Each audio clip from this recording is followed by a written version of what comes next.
And hello, good evening to you. Welcome. This is Ghana Tonight. We are live from a news hub at Desawe and also live on TV3 Ghana on Facebook, DSTV channel 279, all across the world on 3news.com. I am Alfred Ocansey. Tonight, your election command center assesses the place of smaller political parties in Ghana's politics under the Fourth Republic. The traditional smaller political parties are coming to conversation now, and how prepared are they some 94 days or 93 days to election day 2024? We'll tell you, because today the CPP has selected or elected their flag bearer. What is in it for them? Stay with us here on Ghana Tonight. The processes have already started for the rerun of the new Patriotic Party's primary in the Walewale constituency in the Northeast region. But there is also some internal wrangling leading to the suspension of some party members in that constituency. And stay with us here on your election command center, because this is a crucial constituency for the MPP. It is the constituency of the flag bearer, Dr. Mahmoud Bamia. But what's happening there? Stay with us. We say on Ghana's long fight against Galamsey and how the matter has unfortunately taken a political twist, much to the disappointment of many, especially with what's been happening in Parliament during this emergency recall period. As I say, when the last tree dies, the last man dies. They say water is life, and Galamsey is destroying all of this water, our forest cover. There's another thing as well that you should be concerned about when it comes to illegal mining. Stay with us, we'll get into it. You're an integral part of the conversation. Let's hear from you. The hashtag we're using is Ghana Tonight on Facebook and on X. Let's get talking.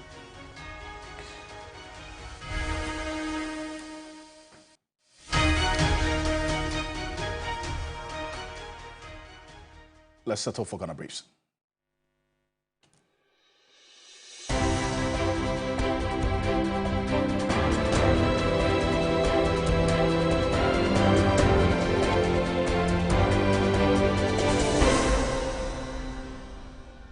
There are concerns that the two-day sit-in by legislators to consider some government urgent businesses was a waste of time, as the House could not work on 10 out of the 11 items listed in the Majority Leader's request for the recall. Minority Leader Dr. Kesila Tuforson described the recall as unnecessary.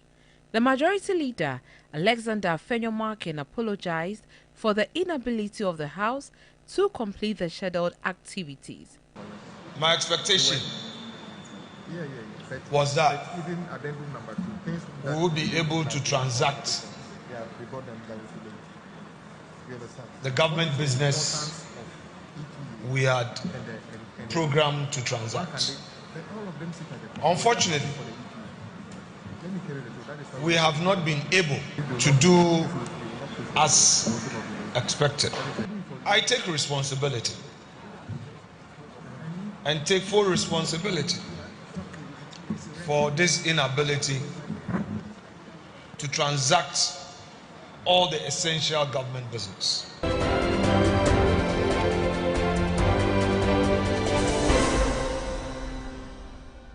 The Ghana Education Service, GES, is assuring it will assist police to investigate circumstances leading to the killing of a student at Oreli Senior High School. Family of the deceased are, however, not impressed. Said the school have rules, but everything will go under 2 weeks. The school will do their investigation, what caused all those problems, together with the police. The family will hold on for that 2 weeks and hear what they'll come out with. If they don't come out with anything reasonable, I think we'll take the legal action against them.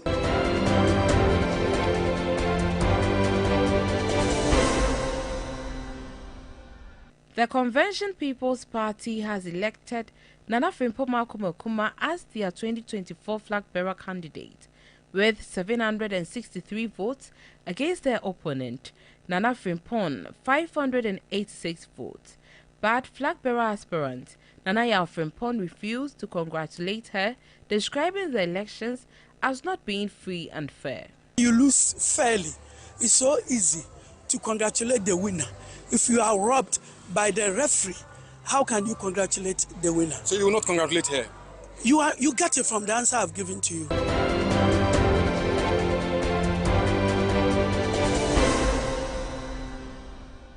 Flag bearer of the New Patriotic Party, Dr. Muhammadu Bawumia, has reiterated his burning desire to reform the public transport sector by replacing diesel and petrol-dependent vehicles with electric vehicles. Addressing party supporters as part of the resumption of his Greater Accra Regional Campaign tour, Dr. Bawumia said the reform has been necessary to reduce costs of transportation in the country. Transport prices also because of two things. Fuel is highly priced, spare parts highly priced, electric vehicles no need for fuel, no need for spare parts. Before the end of this year, the new electric vehicles no ever.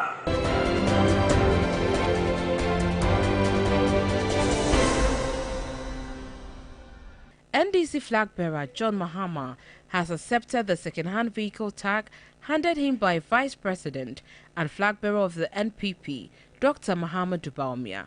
Campaigning in Senate West and east of the Bono East region, John Mahama maintained that such vehicles have proven to be reliable as he renewed his commitment to farmers. I accept that I am a second-hand vehicle.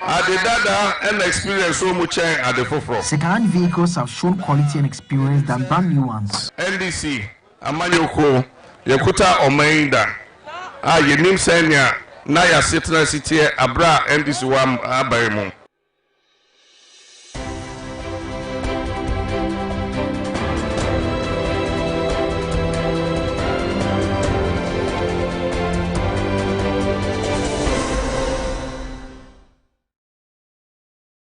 Oh, it's more news on 3news.com. Make some time. This is 3news.com. This is Ghana Tonight. Coming up next, let's get into straight issues to the northeast region of this country, the Walewale constituency, because processes have already started for the rerun of the NPP's primary in the Walewale constituency in the northeast region. But there is also some internal wrangling leading to the suspension of some party members. We unpack all of those issues tonight, and we're getting to it shortly. Will remain your election command center here across all media journal platforms. And remember, we're giving you everything you need to know.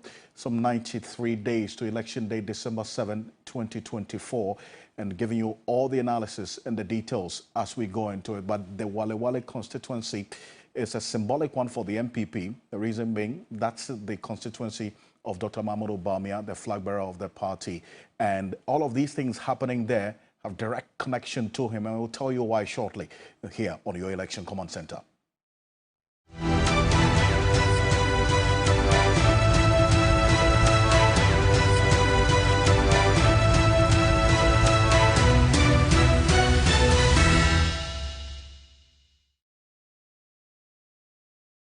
Well, earlier today, in fact, the processes for the nominations to be open for a rerun of the Walewale NPP parliamentary primary started yesterday, and the opening of nominations closes tomorrow in that constituency, and there's going to be another primary to get that constituency a parliamentary candidate for the NPP on the 8th of September. This is just Sunday, this Sunday ahead of us.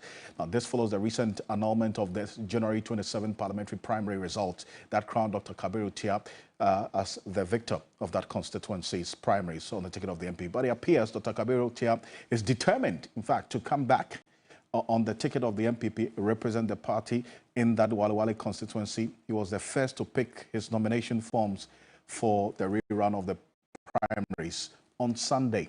This is what he had to say after that process. People have so stated that we will need to have representation, and they are not backing down on their earlier stance. They are still of the view that I am the duly elected candidate, and they want to reaffirm that on the 8th of September, that's on Sunday. So they have encouraged me, they have actually asked me, they have actually directed me to pick the nomination form and to contest the elections again. So this is what the people have communicated to me.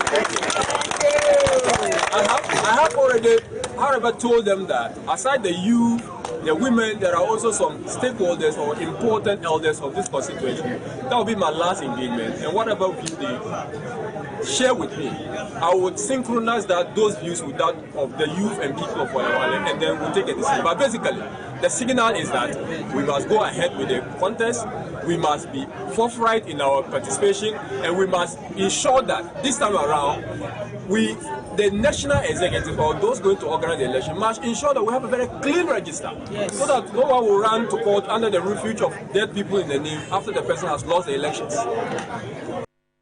Well, that's Dr. Kabrutia Mahama there. He is an advisor at the office of the vice president. Now, the other person in this instance, that's the incumbent member of parliament who took this matter to court, which led to the annulment of the parliamentary results, Hajia Zuera, is yet to, from what we do know, and we'll establish that shortly, whether she's picked the nomination forms to recontest as the parliamentary candidate for the MPP in the Walewale constituency. She's also been described as the sister of the vice president. So that's why I tell you about the direct connection of the vice president, apart from the fact that he's the flag bearer of the party, and this is his constituency. He has direct bearing on what is going on there as well, and that's why many have called on him to have spoken about this, for it not to end to the point of it being annulled. But then again, there are many who thought that his silence was even golden in this matter. While at it, the regional chairman of the party suspended two party executives, two MPP executives in the Walewale constituency, and a member of the party over misconduct and the violation of the party's constitution. Here's what we do know about this. Take a look at this. Now, from what we have gleaned from our sources within the Walewale constituency, these three persons, the Al-Hassan Suleimana, who is a second vice chair of the Walewale constituency for the MPP, Imoro, Tonzua, Mahamudu, the financial secretary, and Megida Saka Sanusi, also a party member, we understand have been suspended. We want to understand why they were suspended. And these are the grounds for the suspension from what we got from our sources within the party in the Walewale constituency. Violation of duty as members, breach of the duty to uphold party policies publicly, creation of discord and or factionalism within the party, actions detrimental to the party's reputation and integrity, and then also, let's say, bringing the party into disrepute or public ridicule. So that's why these three NPP, that's executives and the member, have been suspended in the Walewale constituency ahead of the rerun of the primaries for the MPP on Sunday. Now, Christopher Marco is our correspondent. He has been crisscrossing that constituency. He's going to stay with us here ahead of that rerun of the primaries. He's joining us on Zoom. Chris, what more do we know about the suspension of these three persons? I must say that the suspension holds just as is contained in the statement released by the regional chairman of the New Patriotic Party in the Northeast region. And like you rightly mentioned, it's based on issues of misconduct, based on issues of aligning themselves to a particular aspirant in the constituency, even ahead of the Sunday rerun of the constituency primary. So they have been asked to stay away from party activities until a determination is made in that particular matter. So as it stands now, the three persons stand suspended. I see. And do you know whether Hajia Zuera, the incumbent member of parliament, has picked her nomination forms to recontest this primaries on Sunday? Yes, so because it is indicated in the MPP release that persons seeking to contest the seat can equally pick their nominations online and other places. So we cannot tell as it stands now whether she has picked nomination, but her people, her supporters are saying that there is no two ways about it. She will pick nominations and contest the Sunday primaries. But tell me, you know this constituency like the back of your palm. What's the temperature there as we speak? Yeah, so Alfred, I must say right from the day the court judged that there should be a rerun and that the January 27th primary has been annulled, I must say that the constituency has not been the same, even before the judgment, there has been some issues of temperaments in the constituency, but it is beginning to get high. Tensions are getting higher because supporters of Dr. Kabiru and Hajia are intensifying that rivalry, intensifying what we knew before the judgment, where even some party members were attacked at radio stations because they were communicating for a particular aspirant by them. And so the cracks are beginning to get even deeper as it stands now. That actually resulted in the suspension of these three persons. You know, even before the primaries, the regional chairman was alleged to be supporting the current member of parliament. And so every supporter of Dr. Kabiru actually was seen as an enemy or an opponent to the regional chairman. And so when the court annulled the primaries result, it heightened tensions. And so people are beginning to read meanings into it, that anyone who goes contrary to the will of the chairman will be dealt with, and that is the fate of the three persons as it stands now. So the home constituency of the MPP flag bearer, and things are not going right in the constituency, and so many are beginning to think that the MPP is likely to lose the constituency, even though it's still too early for them to make such judgments. But that is what they are beginning to say. Even after the judgment, the lawyer for the plaintiff, that is to say the lawyer for Hajia Zuela Larba, actually mentioned that the party should have considered picking a particular person to contest the constituency as the parliamentary candidate because of the dynamics in the constituency, rather than opening up for people to contest. Chris, thank you for this comprehensive detail there. And Christopher Marco is going to be there for us here on your Election Command Center on Sunday when we bring you the coverage of that rerun of the primaries of the MPP in the Walewale constituency in the Northeast region. Christopher Marco there. Let's stay a bit further on this. A number of issues are played in this constituency. 5 issues we have identified here on your Election Command Center. First of all, this is the Vice President's constituency, the flag bearer of the MPP. This is his home constituency. This is where he's going to vote. And the 2 people you're seeing on the screen are the ones who went at each other in court. Dr. Muhammad Tia Kabiru has been described. In fact, he works in the office of the Vice President as an advisor. Hajia Lariba Zueratu is the incumbent member of parliament who has also been described as the sister of the flag bearer of the NPP, Dr. Mahmoud Obamia. And so you see that direct connection of the vice president to this. That's the second issue at play. The third issue at play here, as we're seeing now, is the fact that this constituency is not entirely an MPP constituency. Right? This is not a constituency that the MPP can go to bed and win. And we're going to show you that shortly because the history tells us the dynamics of this Walewale constituency. In fact, even the PNC has won this constituency before. And that's where you hear the likes of Christopher Marco say that some are already speculating that the NDC would capitalize on this seeming division within the party in the Walewale constituency and probably win this constituency, but that is too early to say. 93 days is a long time in politics. We'll see how things play out. But there's been a number of press conferences that have been addressed by the members of the party in the constituency, sending a strong message to the vice president, the flag bearer of the party. Earlier, take a look.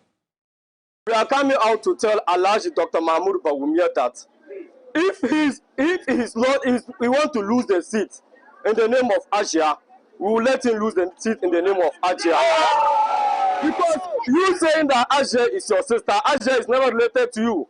If the party is now concerned about family, then all of us should go inside and vote our family members. We all have decided that no Dr. Kabiru, no vote. So that's a strong message to the vice president, the flag bearer of the MPP, in his home constituency, for that matter, the Walewale constituency. before the contest, this is the disputed results, or the results of the first primaries on the 27th of January this year, which was annulled by the court 2 days ago. Dr. Kabiru Mahama indeed won with 345 of the votes. Haji Alariba, the incumbent member of parliament, followed closely with 338 of the valid vote cast. This is what was taken to court. And then the court quashed it because of issues that Haji Alariba raised about the eligibility of the electoral register that was used. Some persons who voted in there did not have the right to do so. You see Tahiru Sham, 145, and then Jangdu Mahama came in with just 1 vote.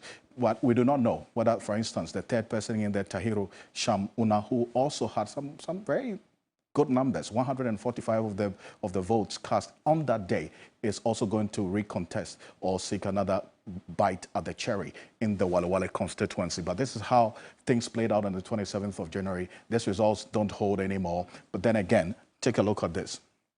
This is what's happening when it comes to the historical analysis in the Walewale constituency. And that's why it's not a seat even for the presidential that the NPP can actually go to bed and win. In 1996, the NDC actually led in that constituency with over 70% of the valid vote cast. Right? In the year 2000, the reason why you don't see both the NPP and the NDC showing the year 2000 is that in that particular year, the PNC, Dr. Edward Mahama, won that Walewale constituency. NPP and NDC did not show up even for the presidential. And that is the same in the parliamentary. Parliamentary, the PNC won. A PNC candidate in the Walewale constituency won the parliamentary in that constituency, even though eventually in the subsequent years, this PNC candidate decided to join the NPP when Dr. Mahmoud Bawumia was selected as a running mate to Nana Addo Dankwa Akufo-Addo going into the 2008 election. So eventually he became an NPP member. But it's put it on record that in the year 2000, the PNC won. In 2004, the NDC came back and won that seat twice in a row, 2004 and 2008, with 36.9% of the valid vote cast. And then if subsequently in the year 2008, even when we saw John Evans Atamils winning that election after a runoff with 45.6% in the Walewale constituency. The NPP then, even though the NDC won the presidential in the 2012 election with John Dramani Mahama, the NPP won the presidential, or led in the presidential in the Walewale constituency with 53.2% of the valid vote cast.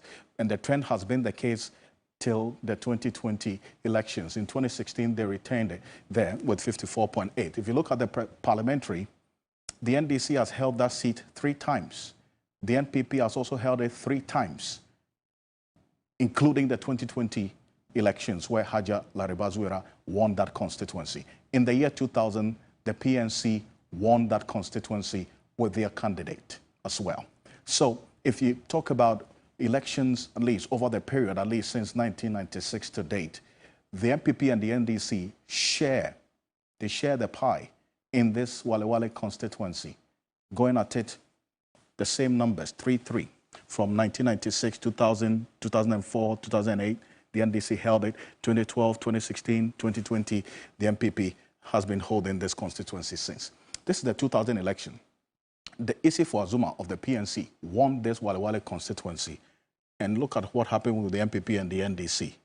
And then for the parliamentary, the presidential, Edward Mahama won in the year 2000 elections.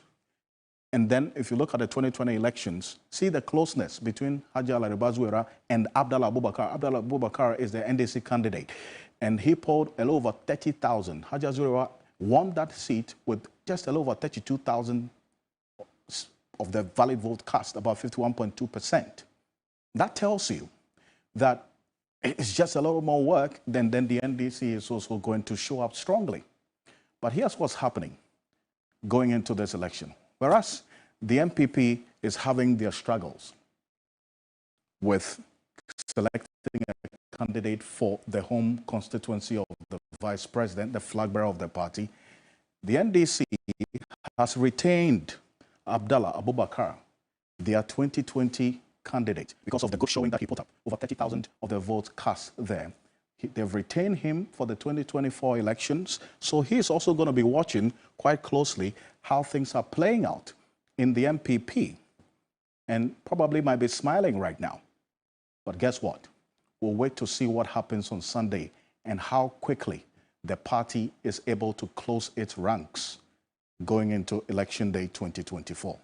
But this is what is happening in the Walewale constituency. Here on your Election Command Center, we will be there on Sunday. We will also bring you live coverage and updates of the happenings there. Stay with us. Coming up next on your Election Command Center, we assess the place of smaller political parties traditionally in Ghana's politics under the Fourth Republic as the Convention People's Party elects its flag bearer. That's a fundamental question that we're asking tonight.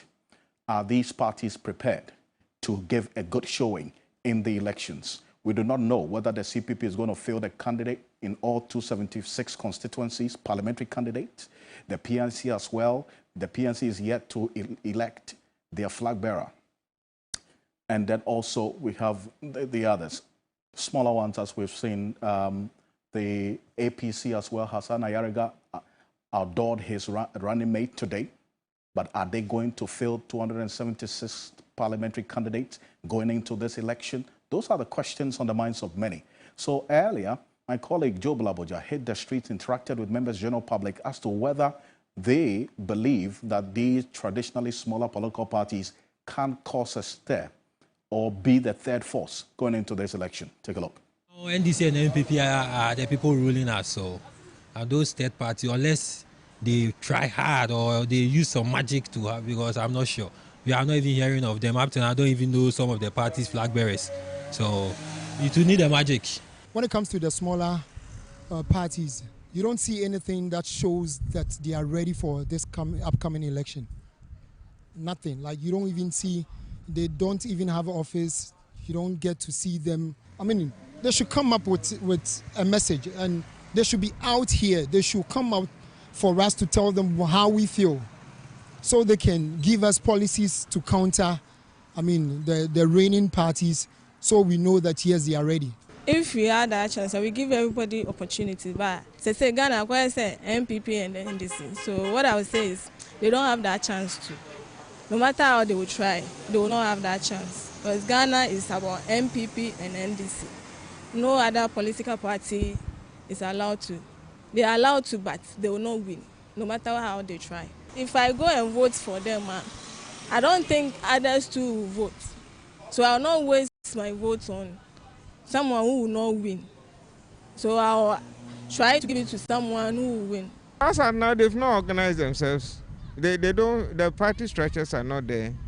Nothing shows that they are any serious party. Parties, they have to build their structures. And as of now, have you heard them organizing any even constituency elections or branch or any ward elections? As of now, they've not. Because you have to build the structures from the grassroots. You build it up to the national level. But even if the grassroots doesn't exist.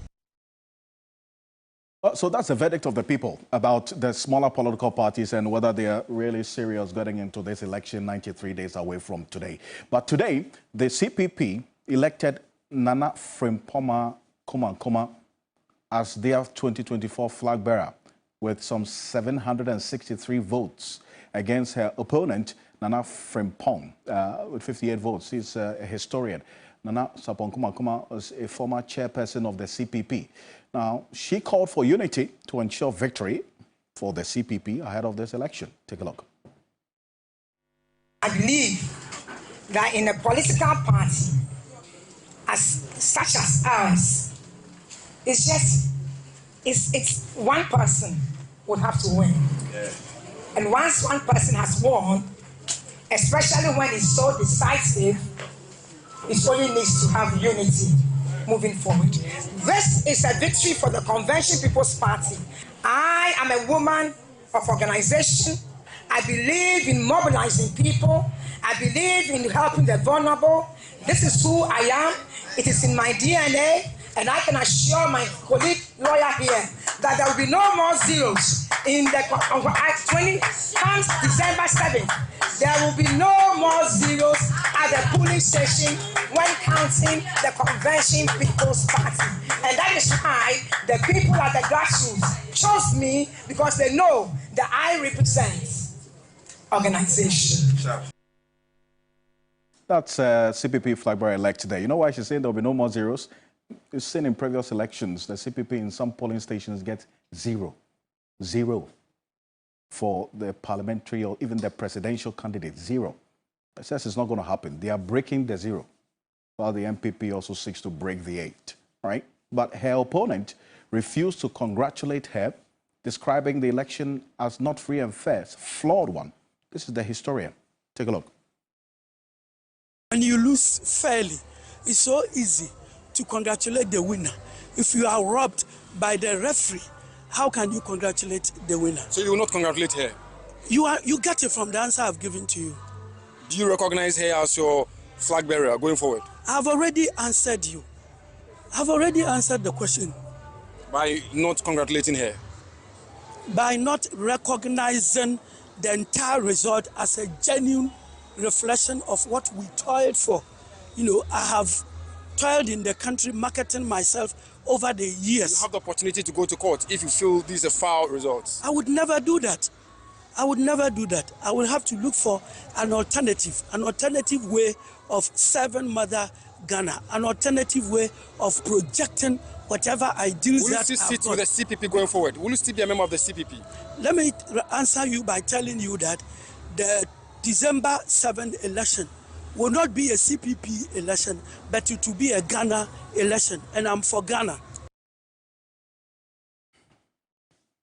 He says he's for Ghana, but then again, he's not going to congratulate. But in fact, we're getting indication that he may go independent. But that's Yawanoche Frimpong. He's a historian, private legal practitioner. Nana Frimpong Sapon Kuma is a flag bearer elect. She's joining us on the telephone. Congratulations to you, madam. It's in order. Thank you very much, and a good evening to all your listeners. Yes, and I'm not going to keep you too long. I can see that you're stressed, you lost your voice, obviously, because you're happy you've won the election. But your opponent is not accepting this. He says this is a flawed election and it wasn't free and fair. So he hasn't congratulated you, at least as at 8 p.m. when we spoke to him. Has the situation changed?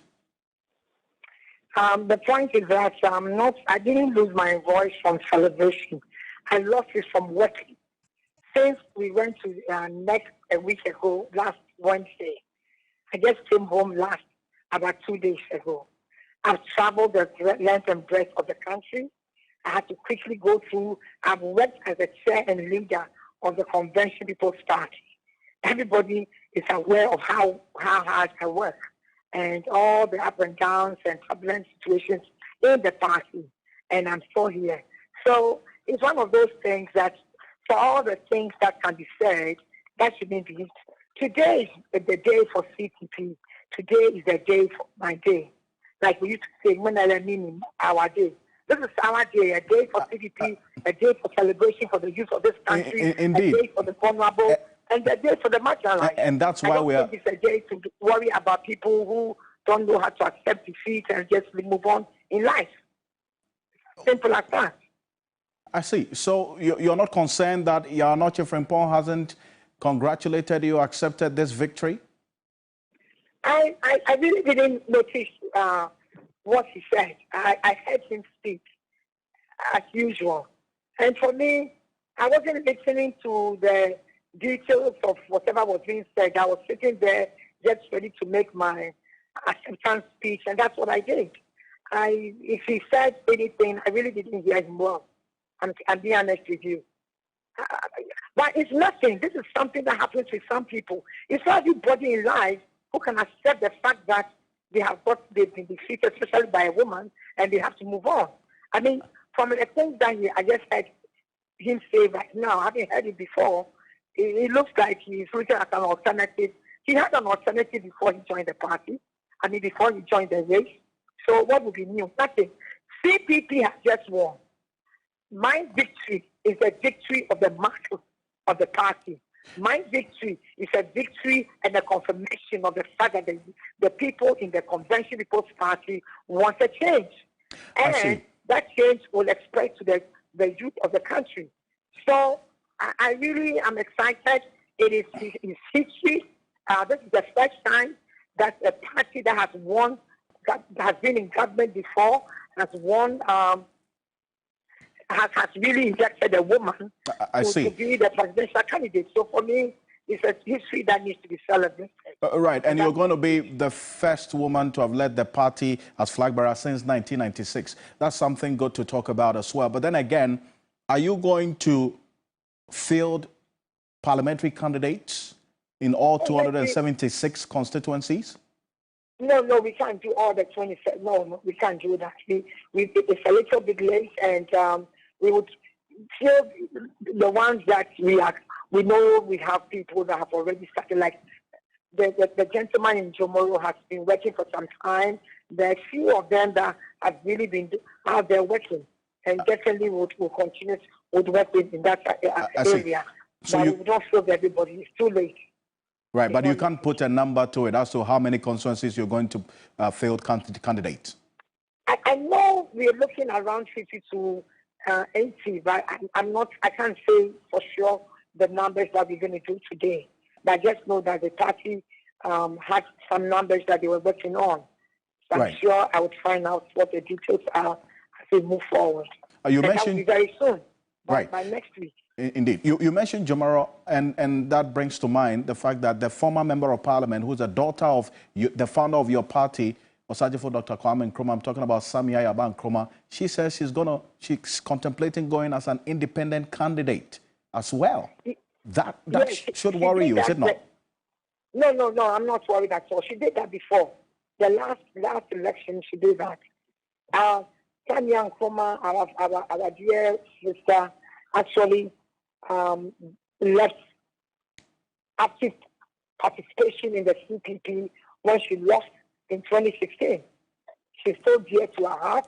Any day she's ready to come back, CDP is open for her. We wish her the best, but we must move on. The party, the situation in the country as we see today, it's not just about the problems that we face as a party, but the problems that the nation faces. As a nation, we, Convention People's Party, brought in the Ghana that we're discussing today. We fought for the independence. So we can still come and fight for the economic independence that has eluded us. And that is exactly the focus. It's about the economy, the economy. And that's exactly what we are going to focus on. And in fact, we're going to have an extensive conversation with you about the policies and what you intend to do, because you've been chairperson before, now you're a flag bearer, and I get the sense in your victory speech, you talk about no more zeros. So you're going to break the zero, correct? That's the first step. In anything, I'm a woman. The first thing I do is try and solve immediate problems. The first problem that we need to solve is to ensure, and that is what I've been talking about. Don't forget that I've also been a running mate before. I was Abu Kakara's running mate. So I've been a running mate with the Convention People's Party, and I knew what was the problem. So when I took the chair and leadership position, my focus was on nothing but grassroots mobilization. We've done to some extent about 90% of that. The little percentage that is left is for us to go ahead and start doing one or two things. So yes, that would be my focus, to ensure that in every polling station, in every corner of this country, there is a door open for the people and to be able to come and take over the party so that they can be able to be able to do what is best for them. Every young person listening to me has an Nkrumah spirit in him or her. And the Nkrumah spirit is a spirit of selfless dedication, a selfless dedication that puts the welfare of people at the center of every policy and everything we do. And I promise you this. I promise you we have a date, right? I mean, a conversation in the coming days, right? And we'll talk some more on this. Congratulations, Nana Frimpoma Sapon Kuma is the flag bearer-elect for the CPP. This is your election command center. Coming up next, we'll stay on the long fight against illegal mining, Galamsey, and how the matter has unfortunately taken a political twist, much to the disappointment of many.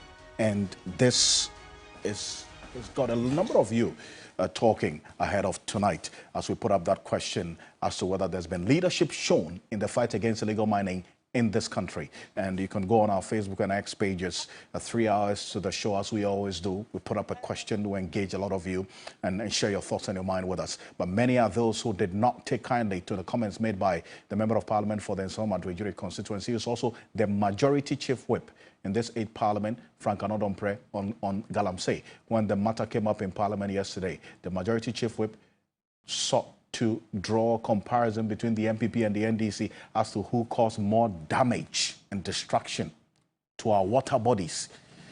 The illegal mining. This is exactly what the Member of Parliament said. Take a look. Problems.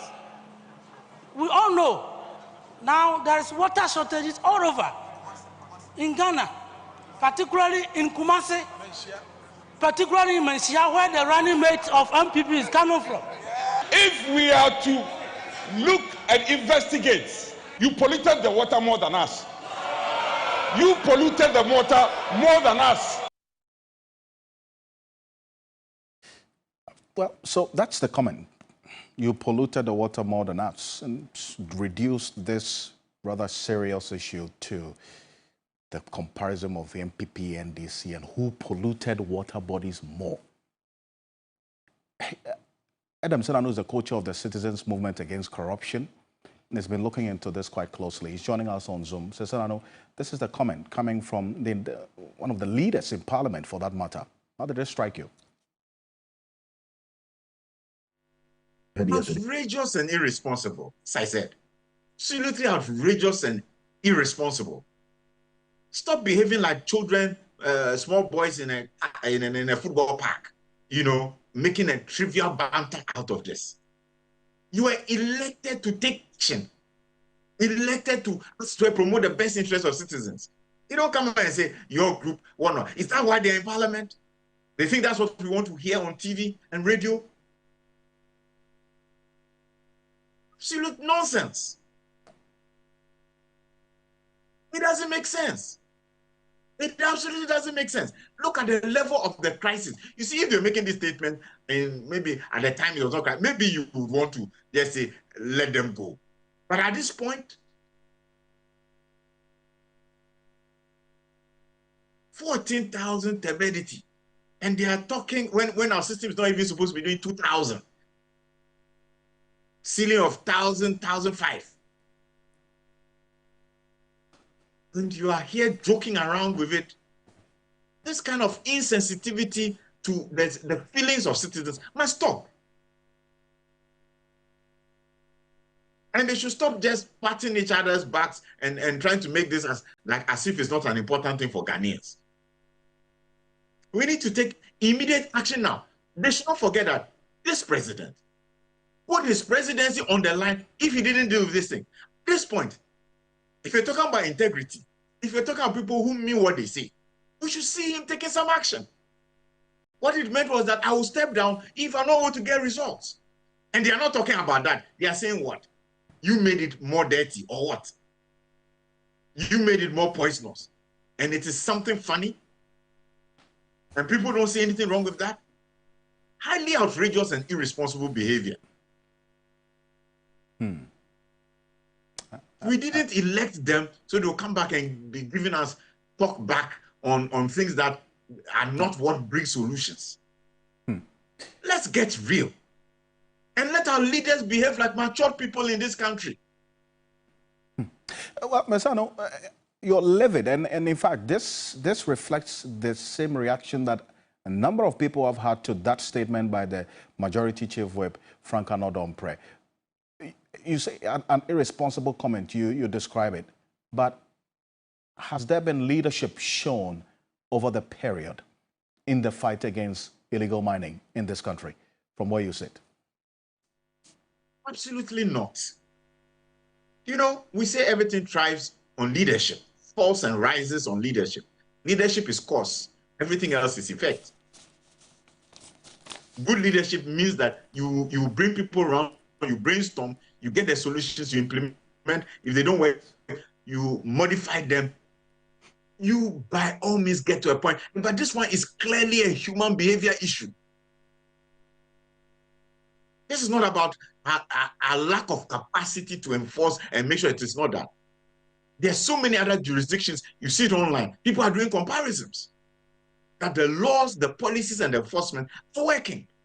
And the only reason why it would not be working in Ghana is because there are people who are complicit and they're conflicted and they're refusing to act.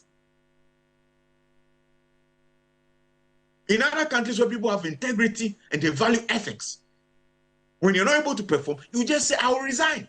Let other people come in and rethink this and let's see what we can do. Now we have people who will just sit there, they're not getting us the results. They want to do comparisons. Is that serious behavior? Is that what leadership in this country has been reduced to? I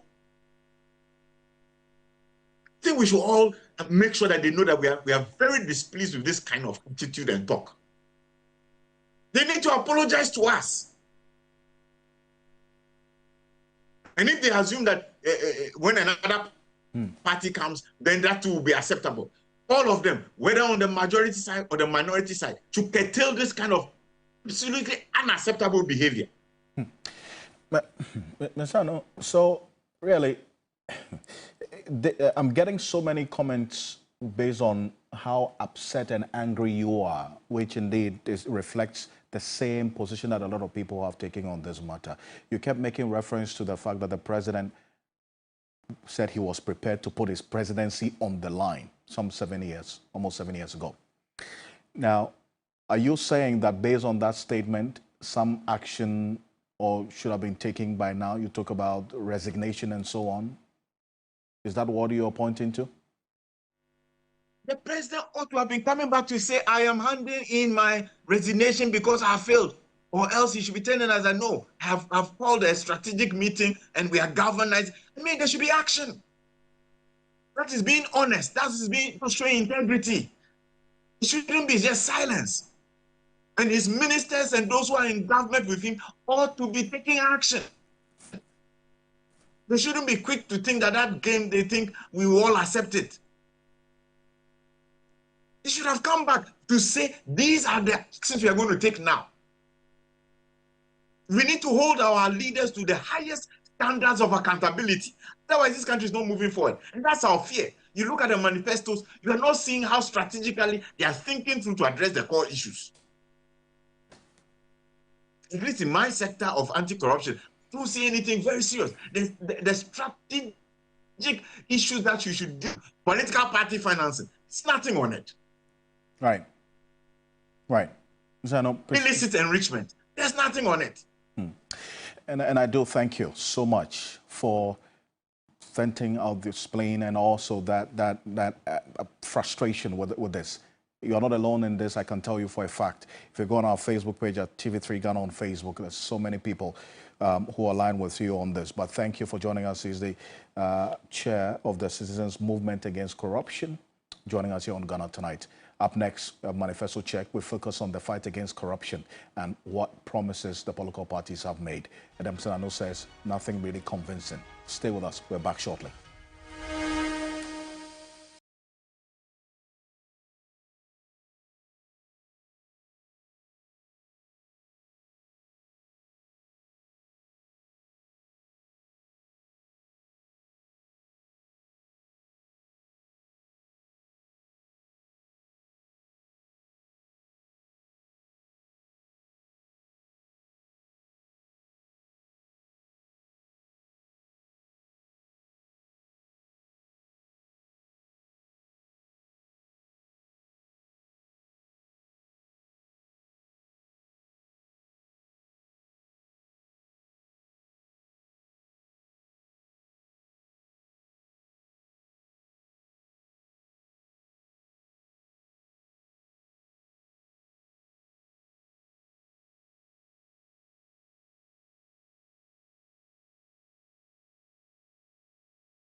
Welcome back to Manifesto Check here on your Election Command Center. We're live on TV3 Ghana on Facebook and on DSTV channel 279 all across the world on 3news.com. Lots of you already getting into the analysis that we've been doing over the period. It's good, is it not? At least you've set people thinking about what was said. Very good. But the question that many are asking is if these manifestos really sway people, because the thinking is that many people have already taken that stance. They really do not care what manifestos present.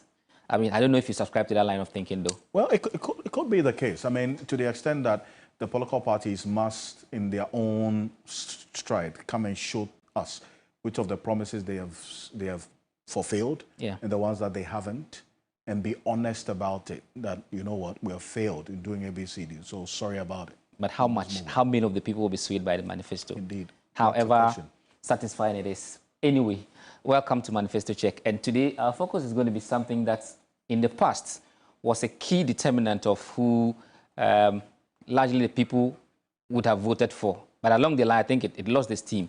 As the polls would show, corruption is no longer one of the things that people consider the most. I mean, when we showed the polls at that time, you could see that the economy was there, jobs, education, and then corruption came somewhere in the middle. Not as much a factor that drives votes as it used to do in the 2016 thereabout. True. But of course, it's still relevant. When you look at the manifestos of the key parties, they've spent considerable time spelling out what their plans would be if they come into power and how to address it. But of course, for the MPP, which is already in power, now seeking to break the 8, and I'm just learning today they're also seeking to break the 0. I was surprised myself. Anyway. Well, so seeking to break the 8, you'd find that in their manifesto, they talk about continuing from where they left off. They tout some of their successes by way of some legislations that have made in respect of fighting corruption, resourcing and retooling corruption institutions and all that. But Mia says that when he comes, he will continue from there. But of course, he also do other things. One of the key drivers for the MPP, for instance, is what they call it digitalization. For them, they think it's one of the key things that is going to, reduce human interface, and then eventually that would lead to a reduction in corruption. But that, of course, in itself, we can subject it to some scrutiny. Absolutely. Because we've seen what has happened to the passport office. True.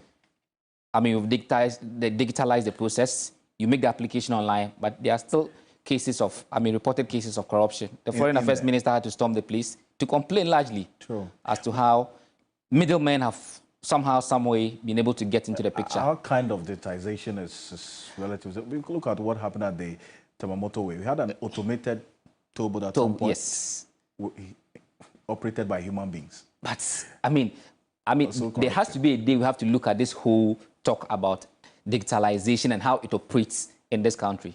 Of course, you find universities that ask you to apply online. You apply online, they still ask you to print the hard copy and submit to the school. We should do away with the hard copy. But this is what the MPP captured in their 2024 manifesto by way of fighting corruption. Now, these are just things that I've teased out that have to do with a very vexed matter. This matter came up strongly when the issue of Cecilia Dapa came up, and there was the conversation about asset declaration and how it ought to be done and how it ought not to be done. There are many who think that our current regime is not as transparent as it's supposed to be, and I think the parties have listened to this, except that they are not incorporating exactly what stakeholders have been saying or civil society have been advocating for. So I quite remember that civil society, for instance, say that it is not right that in asset declaration, you only declare your assets, you send it to Auditor General. It's not opened until there's an issue and a court orders that we look at what is there. They want it to be done publicly. That's right. So, that has been factored into the MPP manifesto, where they say that they will review Article 286 of the Constitution and the relevant legislation on asset and liability declaration. 2, what they want to do is to expand the asset declaration by public office holders to include, among other things, senior staff and heads of regulatory and public institutions not previously covered. So they want to expand the scope of it, and also require asset declaration to be made or updated every 2 years instead of every 4 years. So this is what they want to do. It does not capture the point where civil society, for instance, is making the case that it should be made publicly. Now, when we look at what is contained in the NDC manifesto, they also have the same thing, where they talk about a review and enforce the asset declaration regime in Chapter 24 of the Constitution, and the Public Office Holders, that's the Declaration of Assets and Disqualification Act 1998, Act 550, to promote transparency and check corruption. They do not explain how they will promote transparency and what the review is going to be about. Right. So now, some further detail is needed there. Yes, today we have a new addition in there. Movement for Change. Yes. They also align when it comes to this. GTP. They say that for them, they also amend the existing asset declaration rules to strengthen disclosure and introduce new forms of asset tracking and recovery, including but not limited to instruments such as lifestyle audits for tracking unexplained wealth and recovery of proceeds of corruption. But what really have these advocates of the reforms for this asset declaration and the passage of the Conduct of Public Officers Bill, what have they been asking for? One of the key individuals who have been speaking, about this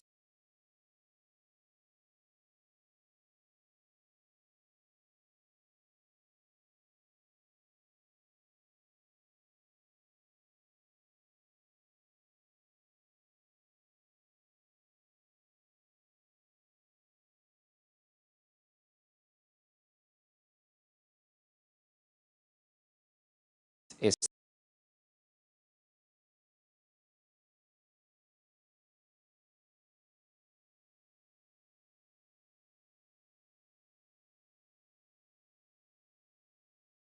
former Auditor General Daniel Domolevu. Offices, it required lowered the bar. Yes, so clearly there's a call for a review of the asset declaration. The public declaration. Yes, so we all get to know. But we don't see that clearly stated in the manifestos of the NDC, the MPP, the Movement for Change, maybe CPP or PNC or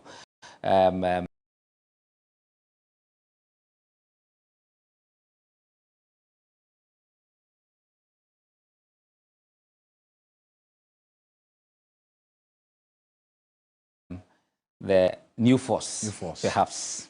Would put public declaration. That's in the Conduct of Public Officers Bill, is it not? Yes. I see. Because if you want testing for the parliamentary seat in your constituency, I need to know how many cars you have, how many houses it's you only have fair. before It's only getting fair. into public It's only office. fair when you assume public office. We get to know, what you are made of. What are you hiding? Anyway, so that's it for Manifesto Check for tonight. We come your way again next week, hopefully. It's for the greater good. Thank you. Thank you so much. But before we go, this is what a number of you have been sharing with us, the question we put on Facebook. And please make some time, 3 hours to the show on Ghana Tonight. We always engage you. Take a look at this. Has government showed leadership in the fight against illegal mining? We had close to 1,300 of you taking part over the 1 hour period. And 85% of you say not at all. 5% of you say yes, government has showed leadership. 7% of you say, you know what, you don't know about it.